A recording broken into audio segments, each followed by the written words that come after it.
High, লুডোর ঘুঁটিগুলো তো বানালাম, কিন্তু সেগুলো রাখবো কোথায়? তার জন্য আমি এরকম একটা সাদা কাপড় নিয়ে কাপড়টাকে এরকম মাপ করে কেটে নিলাম। আর তারপরে ভাবলাম এর ওপর একটু কিছু সেলাই করা যাক, যাতে ব্যাগটা সুন্দর দেখতে হয়। তো আমি এখানে এই 3টে গোলাপ মতো করে নিয়েছি, সঙ্গে কিছু পাতা। এই সেলাইটা আসলে ভীষণই সহজ আর দেখতেও খুব সুন্দর হয়।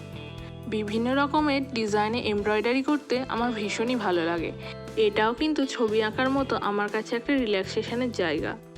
হাত সেলাইটা শেষ হয়ে যাওয়ার পর এটাকে আমি সেলাই করে চারদিকে ব্যাগের মতো একটা আকার দিয়ে দিয়েছি। তারপরে এটাকে আমি দড়ি পরিয়ে উল্টে নেব।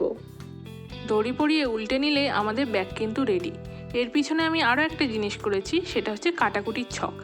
লুডো খেলতে খেলতে বোর লাগলে একটু কাটাকুটিও খেলে নেওয়া যাবে মাঝে মধ্যে, কি বলো তোমরা?